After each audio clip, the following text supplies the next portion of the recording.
Indah berbalam si awan petang, berarak di celah pepohon ara. Pemanis kalam, selamat datang, awal bismillah pembuka bicara. Assalamualaikum warahmatullahi wabarakatuh kepada semua rakan-rakan seperjuangan saya. Dan tak lupa juga kepada Ustaz Nur Azri selaku pensyarah bagi subjek CPU 552.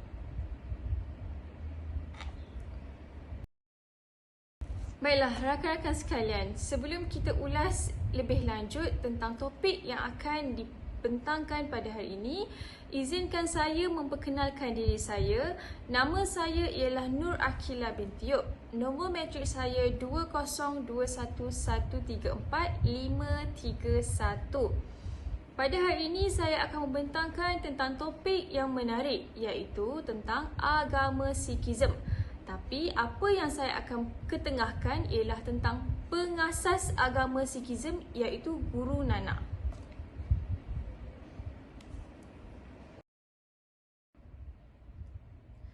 Rakan-rakan sekalian, sebelum saya ulas dan kupas tentang topik yang menarik ini dengan lebih lanjut, saya akan memperkenalkan sedikit sebanyak latar belakang tentang agama Sikhism.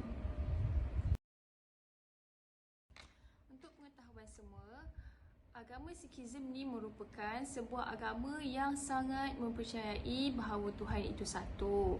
Okey, agama Sikhism ni diasaskan oleh Guru Nanak. Dalam agama Sikhism ni juga mereka mempunyai 10 orang guru. Okey, siapakah 10 orang guru tu? Okey, 10 orang guru tu saya akan terangkan di dalam next slide. Okey, Agama Sikhism ini berasal daripada negeri Punjab yang terletak berdekatan dengan negara India.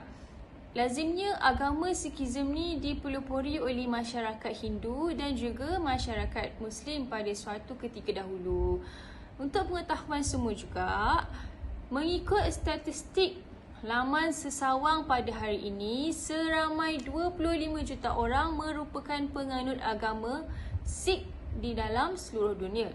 Dan agama Sikh merupakan agama yang kelima yang terbesar di dunia. Selain itu juga, agama Sikh ni mempunyai tempat ibadah yang dinamakan sebagai Gurdwara. Tempat ibadah mereka ni, mereka ada satu tempat Gurdwara yang dipanggil sebagai Gurdwara Emas. Kat mana terletaknya Gurdwara Emas ni? Gurdwara Emas ni terletak di negeri Punjab. Selain itu, perkataan Sikh, perkataan Sikh ni sendiri membawa maksud kepada belajar, pengikut ataupun murid. Perkataan Sikh ini berasal daripada bahasa Sanskrit. Selain itu, berbalik kepada tempat ibadah mereka, tak bermaksud Gurdwara tu hanya dekat Punjab je. Tak. Gurdwara ni ada dekat mana-mana tempat di mana adanya agama Sikh itu. Contohnya dekat dalam Malaysia.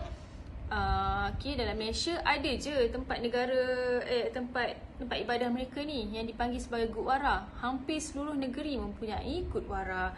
Selain itu juga, agama Sikh ni, penganut agama Sikh ni sangat menekankan ajaran dan budaya yang ditinggalkan kepada mereka oleh guru-guru terdahulu.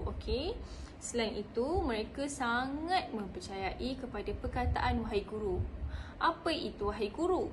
Rakan-rakan semua, kalau nak tahu, wahai guru ni adalah salah satu perkataan yang melambangkan ketuhanan. Ketuhanan. That's why mereka selalu sebut wahai guru itu. Itu adalah simbolik ketuhanan bagi agama Sikhism lah. Selain itu juga, sistem guru yang ada dekat dalam agama Sikhism ni, kan saya bagi tahu tadi ada 10.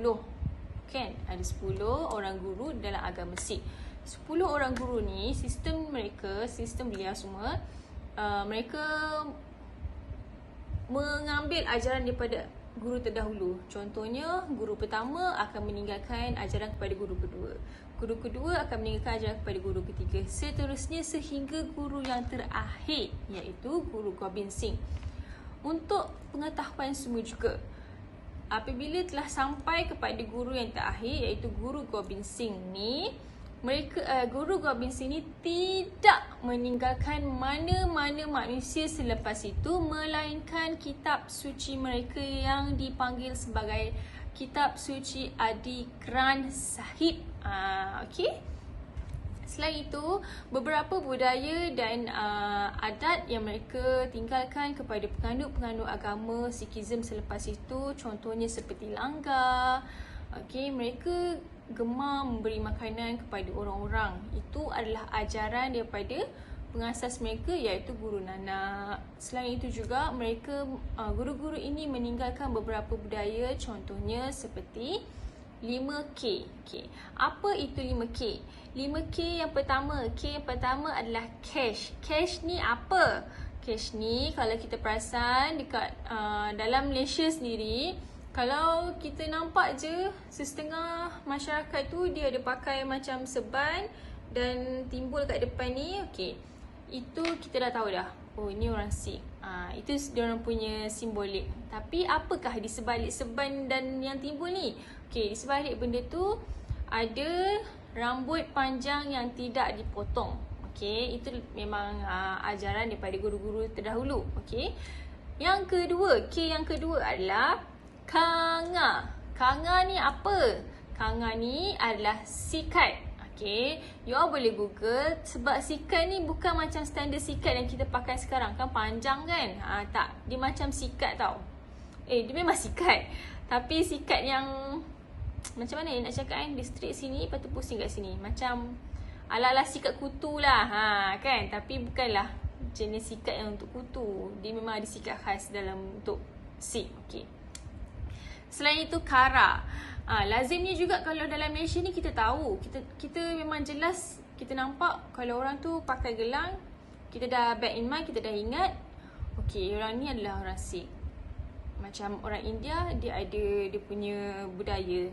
Orang Chinese, dia ada budaya dia. Orang Islam ada budaya dia. Okey, macam itulah dia punya apa. Kalau kita perasan kan ada kan orang Sikh pakai gelang yang macam besi tu kan.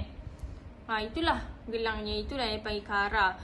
Yang keempat adalah kiripan. Kiripan ni apa? Kiripan ni ialah sejenis pisau yang tidak tajam.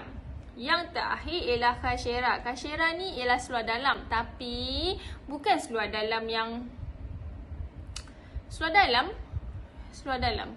Okey. Dia adalah seluar dalam yang seluar pendek berwarna putih. Okey. Seterusnya kita akan pergi dengan lebih lanjut tentang pengenalan Guru Nanak. Seterusnya adalah pengenalan tentang 10 orang guru di dalam agama Sikh. Macam yang saya cakap tadi, agama Sikhism ni mempunyai 10 orang guru. Siapakah 10 orang guru ni? Okey, guru yang pertama ialah Guru Nanak. Guru yang kedua ialah Guru Angatif. Yang ketiga ialah Guru Amardas. Yang keempat, siapa guru yang keempat? Okey. Guru yang keempat adalah Guru Ramdas. Okey, siapakah guru yang kelima pula? Guru yang kelima ialah Guru Arjan Dev.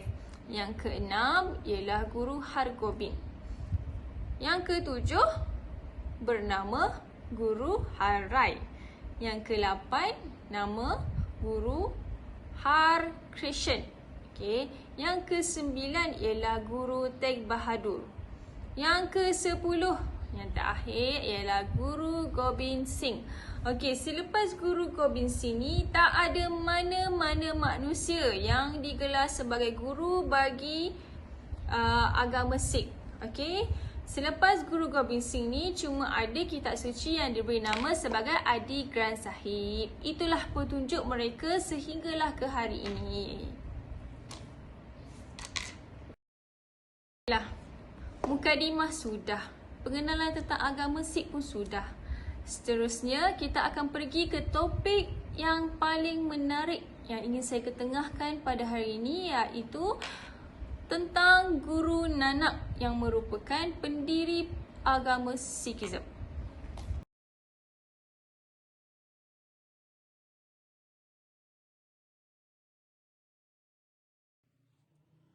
Baiklah, ini adalah biodata tentang Guru Nanak.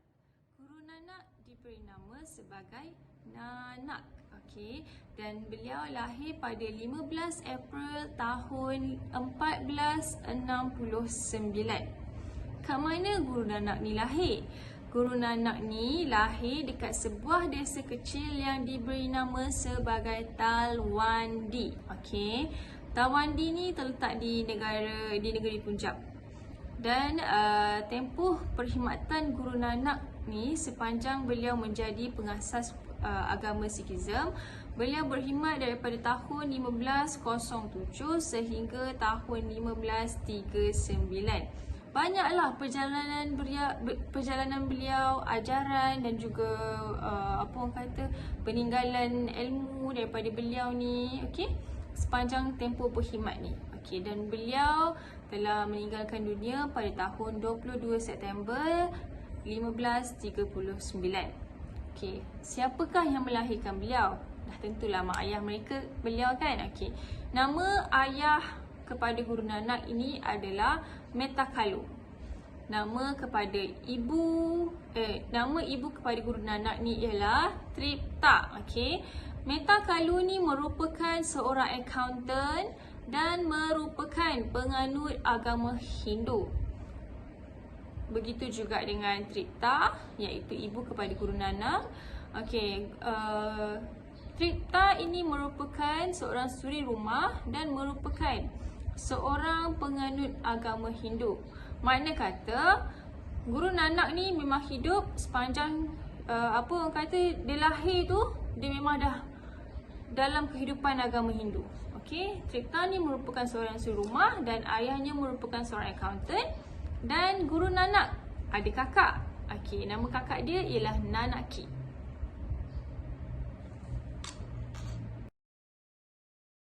Saya akan menceritakan perjalanan hidup Guru Nanak ni sehingga dia menjadi pengasas kepada agama Sikhism.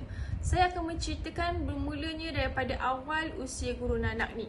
Okey, Guru Nanak ni dilahirkan pada 15 April tahun 1469.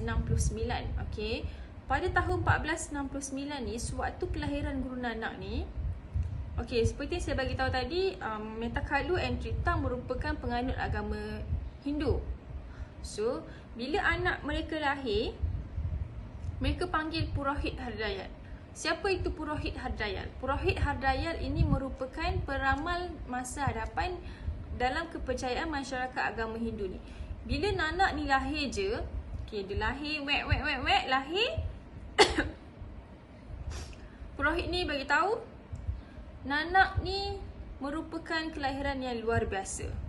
Okay, itu yang pertama. Yang kedua, bila mak ayah Guru Nanak ni merupakan penganut agama Hindu, secara automatiknya Nanak akan menganut agama Hindu. Apakah kepercayaan agama Hindu ni? Contoh kepercayaan agama Hindu ni, mereka menyembah kepada patung, mereka memakai benang sebagai tali suci, ataupun ritual bila mereka telah cecah umur matang. Okey, itu antaranya contoh-contohnya. Namun Guru Nanak ni dia diberi kelebihan mempunyai fikiran yang matang. Okey, jadi Guru Nanak ni dia dah menolak, seawal usia beliau telah menolak kepercayaan untuk menyembah patung. Okey, itu yang kedua. Yang ketiga, beliau gemar untuk bermeditasi di dalam hutan. Okey, beliau gemar untuk menyendiri, beliau gemar untuk mendalami alam yang sekeliling yang dia ada tu, sebabnya dia hidup kat desa kecil kan. So, dan dia suka hidup dalam hutan. So, beliau lebih gemar untuk bersendiri dan bermeditasi. Okey, itu yang keempat. Yang kelima, seawal usia dia juga, okey, beliau telah dihantar ke sekolah oleh bapanya, iaitu Metakalu. Okey, sewaktu Nanak ni dihantar ke sekolah, guru-guru dan rakan-rakan dia apa orang kata, dia dikenali sebagai kanak-kanak yang cepat matang, kanak-kanak yang berdedikasi, kanak-kanak yang senang untuk disenangi oleh orang sekeliling. Itu kelebihan Guru Nanak di awal usianya. Beberapa institut pendidikan yang dia pergi. Okey, ayah dia merupakan seorang accountant. Jadi sebagai seorang ayah, mestilah dia mengharapkan anak dia mengikut jejak dia, betul tak? Tapi pada pendirian Guru Nanak ni, he refused untuk belajar tentang beberapa ilmu yang telah dihantar oleh ayahnya.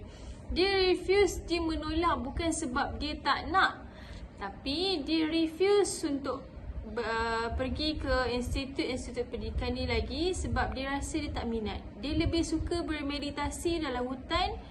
Dia lebih suka, apa orang kata, bermeditasi lah. Bermeditasi kepada Tuhan. Sebabnya dia menganggap Tuhan itu satu. Semenjak dia diperkenalkan ilmu tentang agama Hindu kepadanya, dia dah mula berfikir. Dia dah mula fikir, bagi dia Tuhan tu ada satu. Tuhan tu ada kat mana-mana. Okey. Dan sewaktu dia dah sampai tempoh usia matang dia dalam agama Hindu, dalam kepercayaan agama Hindu, dia ada satu ritual. Ritual ni adalah ritual pemakaian benang. Okey, pemakaian gelang. Okey. Pemakaian gelang sewaktu dah capai umur ni, pemakaian gelang suci ni sebagai tanda suci. Okey, tapi dia tolak pemakaian gelang ni. So mak ayah dia terkejut. Okey, dia menolak kepercayaan untuk memakai gelang sebagai tanda suci adalah kerana dia mempercayai Tuhan itu satu, Tuhan itu ada kat mana-mana, dan Tuhan itu hanyalah Tuhan tu tak bersifat apa-apa yang seperti agama Hindu gambarkan. Okey, beliau menyangkal pemakaian gelang ini sebagai tanda suci. Beliau menolak pemakaian gelang ini adalah kerana beliau kata benang ni boleh putus, benang ni boleh terbakar, benang ni juga boleh kotor. Okey, benang ni juga tak memberi apa-apa keselamatan untuk dia. Okay, that's why dia menolak untuk pemakaian gelang ini sebagai tanda suci. Okay, baiklah. Selepas tu kita pergi kepada penghijrahan ke Sultanpur.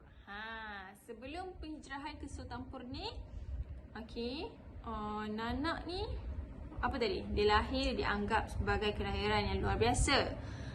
Dan waktu dia kecil pun dia dihantar ke beberapa sekolah. Dia merupakan seorang yang pelajar yang berdedikasi, pelajar yang cepat matang. Okay? Lepas tu dia menolak pemakaian benang suci. Dia juga bermeditasi. Okay? Sekarang ni penghijrahan ke Sultanpur. Penghijrahan ke Sultanpur ni, sebelum dia berhijrah, dalam tempoh masa dia menolak dalam usia dia menjelang ke penghijrahan Sultanpur ni, dia dah tolak penyembahan berhala, dia tolak pemakaian benang. Okey, dia menolak ajaran-ajaran karut dalam agama Hindu. Okey, bagi agama Hindu itu bukanlah sesuatu yang karut kerana itu adalah kepercayaan mereka. Tapi bagi Guru Nanak ni pula, dia dah percaya Tuhan tu satu. Dia percaya bahawa penyembahan patung, pemakaian benang ni tak akan memberi apa-apa keselamatan pada dia. Macam tadi saya bagi tahu, pemakaian benang tu boleh kotor. Okey. Benang tu boleh apa lagi? Boleh terbakar. Jadi dia juga mengajak masyarakat sekeliling, mengajak orang sekeliling yang ada dengan dia untuk menolak ajaran ni, untuk memberhentikan ajaran ni. Okey. Jadi dia pun berhijrahlah ke Sultanpur. Kenapa dia berhijrah ke Sultanpur? Sebabnya dia dah berhenti daripada beberapa institut pendidikan. Dia bukan tak boleh belajar, dia boleh belajar. Cumanya dia refuse. Okay, dia menolak secara baik untuk belajar beberapa pendidikan yang telah diperkenalkan oleh ayahnya. Jadi dia pun berhijrah ke Sultanpur. Sultanpur ni merupakan sebuah desa yang masyhur. Kenapa saya cakap sebuah desa yang masyhur? Dia bukanlah sebuah desa yang mempunyai bangunan yang pecahkan langit. Tak. Pada waktu ketika itu, Sultanpur ni mempunyai bangunan-bangunan yang gagah. Bila dia ada bangunan-bangunan yang gagah, walaupun bukan bangunan-bangunan pecahkan langit, itu dikira desa yang masyhur lah, desa yang berjaya pada ketika itu. Okey, dia berhijrah ke Sultanpur. Okey, Sultanpur ni terletak di luar Talwandi lah, di mana di luar tempat kelahiran Guru Nanak. Okey, lagi satu, semasa dia sampai je dekat Sultanpur ni, beberapa hari kemudian dia ditawarkan pekerjaan. Dia ditawarkan pekerjaan yang baik untuk menjaga sebuah organisasi ataupun syarikat, okey, yang diberi nama sebagai Modikana. Okey, beliau memberikan kerjasama yang sepenuhnya. Beliau berdedikasi dalam menjalankan tugas. Beliau juga dikenali sebagai seorang yang sangat fokus terhadap pekerjaan dia. Okey, so dapat di awal usia dia dilahir, dianggap luar biasa. Dan waktu perjalanan usia beberapa tahun tu pun dia dah menolak ajaran agama Hindu. Okey, lepas tu ayah dia hantar dia kat beberapa sekolah. Dia refuse. Dia menolak dengan cara baik untuk pergi. Dia menolak amalan untuk memakai benang sebagai tanda suci, dan sekarang dia berhijrah ke Sultanpur. Okey, dapat Bila dia dah berhijrah ke Sultanpur, dia berkahwin pula. Dia berkahwin dengan siapa? Dia berkahwin dengan seorang wanita yang mempunyai peribadi yang sangat lembut, penyayang, iaitu nama dia Sulkani. Okey. Sulkani merupakan isteri kepada Guru Nanak. Okey, beliau menjalani hari-hari yang mendatang dengan penuh kebahagiaan. Okey, beliau dalam pada masa yang sama juga, sepanjang penghijrahan beliau, sepanjang apa orang kata perkahwinan beliau, beliau memang menolak. Beliau menolak ajaran agama Hindu ni, okey. Beliau menolak untuk memakai gelang sebagai tanda suci. Beliau memang ajar kepada orang sekeliling untuk mempercayai bahawa Tuhan itu satu. Dekat sini juga beliau ada memperkenalkan ajaran memberi makanan kepada orang. Lepas tu beliau, ayah dia bagi duit, dia bagi sedekah ke orang. Ajaran dia ni memang ajaran yang berbentuk positif. Okey. Lepas tu dalam perkahwinan ni juga dia dikurniakan 2 orang anak. Siapa anak dia? Yang pertama ialah Sri Chand, lahir pada tahun 1494. Yang kedua siapa? Yang kedua ialah Lakshmi Das. Okey, Lakshmi Das ni lahir pada 1496. Okey, so lepas tu perkahwinan dia ni, perkahwinan dia anggap bahagia. Sebab apa? Sebab Guru Nanak ni bersifat penyayang. Okey, dia satu, Guru Nanak ni juga dalam dia hidup ni, sepanjang sehingga ke tahap perkahwinan ni, dia memang menolak lah. Memang menolak ajaran agama Hindu. Okey. Okey, sampailah kepada peristiwa Sungai Ven. Okey, ini adalah klimaks dalam pencitraan ni. Okey. Okey, sungai ini merupakan sungai yang selalu dilawati oleh Guru Nanak. Sungai ini juga sungai yang tempat untuk Guru Nanak mandi, untuk bertakafur. Dia bertakafur tu ikut agama Hindu ke? Tak. Okay, beliau bertakafur dengan cara beliau lah. Dia mempercayai bahawa Tuhan itu satu. Beliau mempercayai bahawa Tuhan itu di mana-mana. Jadi beliau bertakafur mengikut cara beliau. Okay. Lepas tu, tiba-tiba masa dia tengah mandi satu hari ni, dia hilang. Hilang dari pandangan orang sekeliling. Dia dipercayai hilang selama 3 hari. Okey. Selepas 3 hari berlalu, Guru Nanak ni dijumpai. Tapi dia jumpa kat mana? Bukan dekat sungai tu. Dia jumpa dekat hutan. Okey. Waktu tu juga dipercayai masa kemunculan Guru Nanak ni, selepas hilang 3 hari, dia datang dengan dengan yang segar tau, macam datang dengan roh. Macam dikelilingi oleh roh. Okey, kedatangan beliau ni selepas dia hilang 3 hari, dia mengalami perubahan spiritual.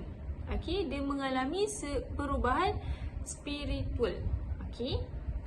Dan benda pertama yang keluar daripada Guru Nanak ni lepas kehilangan dia selama 3 hari, dia bagi tahu, penyataan dia ialah tiadanya orang India, tiadanya orang Muslim. Okey. So beliau menyatakan waktu lepas daripada kehilangan 3 hari ni juga, okey, beliau bagi tahu, Guru Nanak bagi tahu dia nak berhijrah. Dia nak bergerak dari desa ke desa yang lain untuk menyampaikan kerja-kerja membalik. Okey. Mubalik ni adalah sekumpulan agama yang dihantar daripada daerah ke daerah lain, daripada negeri ke negeri yang lain untuk menyampaikan dakwah, untuk menyampaikan pendidikan, untuk menyampaikan perkhidmatan sosial. Antara negeri-negeri yang dilawati oleh Guru Nanak ialah antaranya contoh negeri Iran, Afghanistan, Arab dan beberapa negeri yang lain dan juga termasuk India. Okey. Dan di sinilah bermulanya penyebaran agama Sikh yang diasaskan oleh Guru Nanak. Inilah sedikit sebanyak tentang perjalanan hidup pengasas agama Sikhism iaitu Guru Nanak daripada beliau lahir, daripada beliau meningkat dewasa, beliau berpindah ke Sultanpur. Sebelum berpindah tu pun dia dah menolak ajaran agama Hindu, contohnya seperti penolakan penolakan gelang, pemakaian gelang sebagai tanda suci. Lepas tu beliau dah menolak penyembahan berhala yang dilakukan oleh agama Hindu. And then dia berkahwin dan beliau mengalami perubahan spiritual. Dan daripada situlah beliau berhijrah daripada negeri ke negeri lain untuk menyampaikan dakwah. Antara penyampaian ilmu ataupun ajaran serta budaya yang ditinggalkan oleh Guru Nanak ni contohnya ialah langgar. Langgar ni apa? Langgar ni memberi makanan kepada orang lain. Beliau juga mengajar ajaran supaya berkongsi. Apa yang kita dapat, kita perlu kongsi kepada orang. Beliau mengajar perkara-perkara yang positif. Contohnya, beliau mampu mempengaruhi fikiran orang, fikiran orang lain, fikiran pengikut-pengikutnya untuk mempercayai bahawa Tuhan itu satu, mempercayai apa yang diajarkan. Dia apa yang diajarkan? Contohnya, beliau memberi keadilan kepada wanita. Beliau juga melenyapkan kekejaman kepada wanita. Selain itu, beliau juga sangat menitik beratkan tentang sifat kasih sayang. Beliau percaya bahawa dengan memberi kasih sayang, memberi kebaikan kepada orang lain, mampu menjadikan kita manusia yang lebih baik. Itulah salah satunya ajaran yang disampaikan kepada penganut-penganut agamanya. Dan beliau juga menerapkan kepercayaan bahawa Tuhan itu satu. Segala ajaran-ajaran yang diajarkan di dalam agama Hindu, contohnya penyembahan berhala. Kenapa saya tekankan dalam agama Hindu? Sebab beliau membesar dalam agama Hindu dan beliau juga menolak ajaran dalam agama Hindu sewaktu di awal usianya. Jadi beliau menerapkan dalam diri pengikut-pengikut dia bahawa Tuhan itu satu. Tuhan tu ada di mana-mana.